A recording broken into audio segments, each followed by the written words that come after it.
അസ്സലാമു അലൈക്കും വറഹ്മത്തുള്ളാഹി വബറകാതുഹു. അൽഹംദുലില്ലാഹി വസ്സലാത്തു വസ്സലാമു അലാ റസൂലില്ലാഹി വഅലാ ആലിഹി വസഹ്ബിഹി അജ്മഈൻ. പ്രിയമുള്ളവരെ, നാം സൂറത്ത് ഖുറൈശാണ് പഠിച്ചു തുടങ്ങിയത്.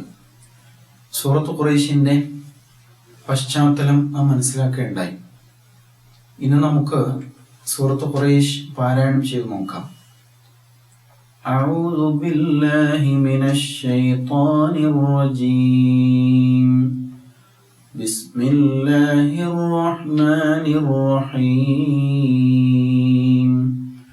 لإيلاف قريش إيلافهم رحلة الشتاء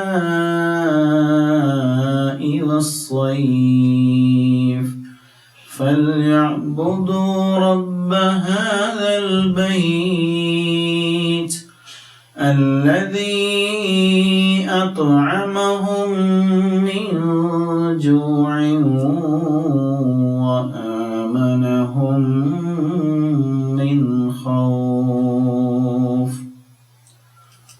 വളരെ ഭംഗിയായിട്ട് പാരായണം ചെയ്യാൻ കഴിയുന്ന ഒരു കൊച്ചു സൂറയാണ് സൂറത്ത് ഖുറൈശ്. لإيلاف قريش, ഉച്ചാരണ ശുദ്ധി വളരെ പ്രധാനമാണ്. لإيلاف قريش إيلافهم رحلة الشتاء والصيف فليعبدوا رب هذا البيت الذي أطعمهم من جوع وآمنهم من خوف. ഈ സൂറയിലെ പാരായണ നിയമങ്ങൾ ശ്രദ്ധിക്കാം. لإيلاف قريش إيلافهم رحلة الشتاء والصيف. സാധാരണഗതിയിൽ ഒഴുക്കിൽ പാരായണം ചെയ്തു പോകാവുന്നതാണ്. ഈ സൂറയിൽ പ്രത്യേകമായിട്ട് നാം പഠിക്കുന്ന ഒരു നിയമം ഈ 4 ആയത്തുകളുടെയും അവസാനത്തിൽ വരുന്ന വാക്കുമായി ബന്ധപ്പെട്ടതാണ്.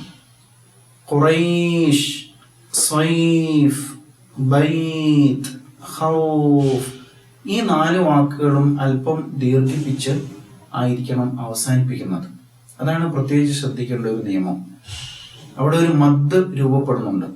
അവിടെ ഒന്നുകൂടി ശ്രദ്ധിച്ചു നോക്കിയാൽ ഈ വാക്കുകളുണ്ടല്ലോ, ഖുറൈശ്, സ്വൈഫ്, അതേപോലെ ബൈത്ത്, ഖൗഫ്, ഈ 4 വാക്കുകളിലും മധ്യത്തിൽ ഒരു ദീർഘാക്ഷരം വരുന്നുണ്ട്. ഖുറൈശ് പറയുമ്പോൾ യാ വരുന്നുണ്ട്. ഖുറൈശ് അവസാനത്തിന്റെ തൊട്ട് മുമ്പ് യാ വരുന്നു. സ്വൈഫ് അവിടെയും യാ വരുന്നുണ്ട്, അവസാനത്തെ അക്ഷരത്തിന് തൊട്ട് മുമ്പ് യാ. ബൈത്ത്, ഖൗഫ് അവിടെ അവസാനത്തിന് മുമ്പ് വാവാണ് വരുന്നത്. എന്തായാലും മദ്ദിന്റെ ദീർഘത്തിന്റെ അക്ഷരങ്ങൾപ്പെട്ട ഒന്ന് തൊട്ട് മുമ്പായിട്ട് വരുന്നുണ്ട്. പാരായണ ശൈലിയിൽ പറയുമ്പോൾ ഈ അവസാനത്തെ 2 അക്ഷരങ്ങൾക്കും സുക്കൂനാണ് വരുന്നത്. ഖുറൈശ്, ഖുറൈശിൻ എന്നാണെങ്കിലും അവസാനിപ്പിക്കുമ്പോൾ പാരായണം ചെയ്ത് നിർത്തുമ്പോൾ ഖുറൈശ് എന്ന് യാഇന് സുക്കൂനാണ്, അതേപോലെ തന്നെ ഷീനിനും സുക്കൂനാണ്. സ്വൈഫ് എന്ന് പറയുമ്പോൾ യാഇന് സുക്കൂനാണ്, ഫാഇന് സുക്കൂനാണ്. അതേപോലെ ബൈത്ത് പറയുമ്പോൾ യാഇന് സുക്കൂനാണ്, താഇന് സുക്കൂനാണ്. അതേപോലെ തന്നെ അവസാനം ഖൗഫ് പറയുമ്പോൾ വാവിന് സുക്കൂനാണ്, ഫാഇനും സുക്കൂനാണ് എന്ന് കാണാം. അപ്പൊ ഇങ്ങനെ അവസാനത്തിൽ 2 സുക്കൂൻ രൂപപ്പെടുന്നുണ്ട്. അപ്പൊ അതിന് തൊട്ട് മുമ്പത്തെ അക്ഷരം, അവസാനത്തതിന്റെ തൊട്ട് മുമ്പത്തെ അക്ഷരം മദ്ദിന്റെ അക്ഷരം കൂടിയാണ്. അങ്ങനെ വരുമ്പോൾ ആ അക്ഷരത്തെ അല്പം ദീർഘിപ്പിച്ച് നിർത്തണം. ഇതൊരു മദ്ദാണ്, ഇതൊരു ദീർഘമാണ്. മദ് ലയ്യിൻ എന്ന് പറയും. ഒരു വളരെ നേരിയ ഒരു മദ്, ഒരു ദീർഘം അവിടെ വരുന്നുണ്ട് എന്ന് കാണാം. അപ്പൊ കുറച്ച് നീട്ടിയായിരിക്കണം നിർത്തുന്നത്. ഖുറൈശ്, സ്വൈഫ്, ബൈത്ത്, ഖൗഫ് ഇങ്ങനെ നിർത്തരുത്. അല്പം നീട്ടിയിട്ട് ഖുറൈശ്, സ്വൈഫ്, ബൈത്ത്, ഖൗഫ് ഇങ്ങനെ നീട്ടി നിർത്തുന്ന രീതി ഈ സൂറയിൽ നമ്മൾ ആദ്യമായിട്ട് പഠിക്കാൻ. പിന്നെ ഈ സൂറയിലുള്ള ഒരു പ്രത്യേകത മദ്ദുകളാണ്. 2 തരം മദ് ഈ സൂറയിലുണ്ട്. രണ്ട് തരം എന്ന് പറയുമ്പോൾ രണ്ട് ശൈലിയിലുള്ള മദ്. ഒന്ന് ഷിത എന്ന വാക്കിൽ ഒരു മദ്ദുണ്ട്. എഴുത്ത് ശ്രദ്ധിച്ചു നോക്കുമ്പോൾ കാണാൻ പറ്റും. ഷിത, അവിടെ ആ ഷിതാഇന്റെ താഇന്റെ അലിഫിന് ശേഷം ഹംസ് വന്നിരിക്കുന്നു. അങ്ങനെ വരുമ്പോൾ അവിടെ ഒരു മദ്ദുണ്ട്. പിന്നെ എവിടെ മദ്ദുള്ളത്?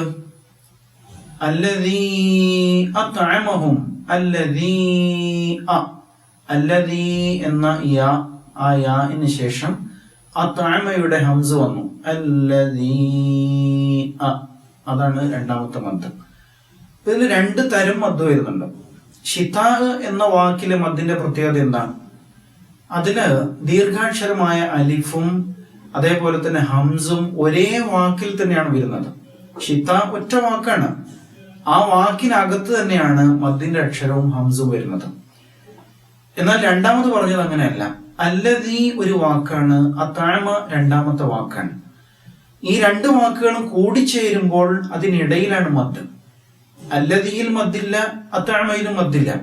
പക്ഷെ രണ്ടും കൂടിച്ചേരുമ്പോൾ അല്ലദീയുടെ അവസാനത്തിലുള്ള യാ എന്ന ദീർഘാക്ഷരം, അതിനുശേഷം അത്അമയുടെ ഹംസും. പൊതുവെ അങ്ങനെയാണല്ലോ മദ് വരുന്നത്, ദീർഘാക്ഷരത്തിന് ശേഷം ഹംസ് വരിക. ദീർഘാക്ഷരങ്ങൾ ഏതൊക്കെയായിരുന്നു? അലിഫ്, വാവ്, യാ, ഈ മൂന്നക്ഷരങ്ങളാണ്. അപ്പൊ ദീർഘാക്ഷരത്തിന് ശേഷം ഹംസ് വരിക എന്നതാണ് ഇവിടെ രണ്ടിടത്തും സംഭവിച്ചിരിക്കുന്നത്. ഇപ്പൊ ഷിതാഇൽ മദ്ദുണ്ട്, അല്ലദീ അത്അമ എന്ന് പറഞ്ഞിടത്തും മദ്ദുണ്ട്. അപ്പൊ ഷിതാഇലെ മദ്ദിന് ഒരു പ്രത്യേക പേര് പറയും, കഴിയുമെങ്കിൽ ഒന്ന് ഓർത്തു വെക്കാം. മദ് അൽ മദ്ദുൽ മുത്തസിൽ എന്നാണ് പറയാ. ചേർന്ന് വന്ന ഒരു വാക്കിൽ തന്നെ ഈ ദീർഘാക്ഷരവും ഹംസും ചേർന്ന് വന്നിരിക്കുന്നു. എന്നാൽ അല്ലദീ അത്അമ എന്ന് പറഞ്ഞ മദ് മറ്റൊരു രൂപത്തിലുള്ളതാണ്. അൽ മദ്ദുൽ മുൻഫസിൽ എന്നതിന് പറയും, വേർതിരിഞ്ഞിരിക്കുന്ന മദ്ദാണ്. അപ്പോ ദീർഘാക്ഷരം ഒരു വാക്കിലും ഹംസ് മറ്റൊരു വാക്കിലുമായിട്ട് വേർതിരിഞ്ഞിരിക്കുന്നു. രണ്ടും കൂടി ചേർന്നപ്പോഴാണ് മദ്ദുണ്ടായത് എന്നാണ് അതിന് പറയാം. വെറുതെ അതൊന്ന് ഓർത്തു വെക്കാൻ ശ്രമിച്ചാൽ മതി. രണ്ടു തരം മദ്ദുകൾ, അത് ഈ സൂറയിൽ പ്രത്യേകമായിട്ട് ശ്രദ്ധിക്കണം. അതുപോലെ സുക്കൂൻ ഉള്ള മീമ് മുറിച്ചു വായിക്കണം. ഈലാഫിഹിം, അവിടെ ഒരു സുക്കൂൻ ഉള്ള മീമുണ്ട്.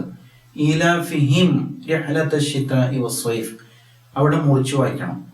പിന്നെയോ ഫല്യഅ്ബുദു റബ്ബ ഹാദൽ ബൈത്ത് അല്ലദീ അത്അമഹും മിൻ. അത്അമഹും സുക്കൂനുള്ള മീമാണ്, പക്ഷേ സുക്കൂൻ എഴുതിയിട്ടുണ്ടാവും, ഖുർആനിൽ എഴുതിയിട്ടില്ല. എന്താ കാരണം?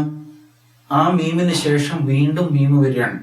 അത്അമഹും മിൻ, രണ്ട് മീമ് ചേർന്ന് വന്നപ്പോ രണ്ടാമത്തെ മീമിന് ശബ്ദ കൊടുത്ത് കാണുന്നില്ലേ?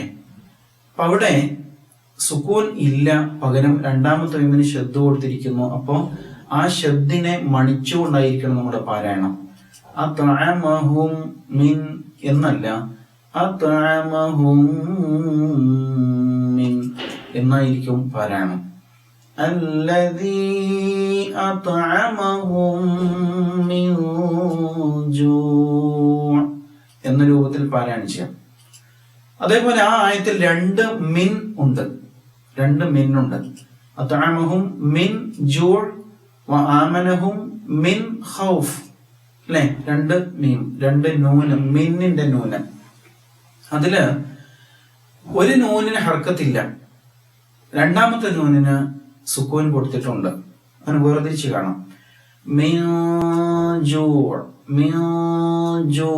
അവിടെ ലയിപ്പിച്ച് മണിച്ച് മറിച്ച് പാരായണം ചെയ്യണം. എന്നാൽ രണ്ടാമത് വരുന്നത്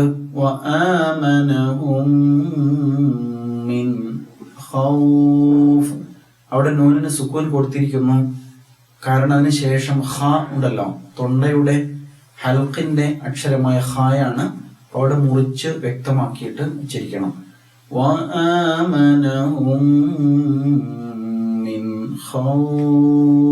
എന്ന് മുറിച്ചായിരിക്കും പാരായണം ചെയ്യുന്നത്. അപ്പൊ ഇങ്ങനെ പാരായണ നിയമവുമായി ബന്ധപ്പെട്ട് പ്രത്യേകമായി ചില കാര്യങ്ങൾ ഓരോ സൂറയിലും ഒരു പോയിന്റ് വെച്ച് നമ്മൾ മനസ്സിലാക്കുകയാണെങ്കിൽ നമ്മുടെ പാരായണം ക്രമേണ ഭംഗിയാവും. നമുക്കൊന്നുകൂടി പാരായണം ചെയ്തിട്ട് അവസാനിപ്പിക്കാം. أعوذ بالله من الشيطان الرجيم بسم الله الرحمن الرحيم لإيلاف قريش إيلافهم رحلة الشتاء والصيف فليعبدوا رب هذا البيت الذي أطعمهم من جوع وآمنهم من خوف. صدق الله العظيم. وآخر دعوانا أن الحمد لله رب العالمين. السلام عليكم ورحمة الله.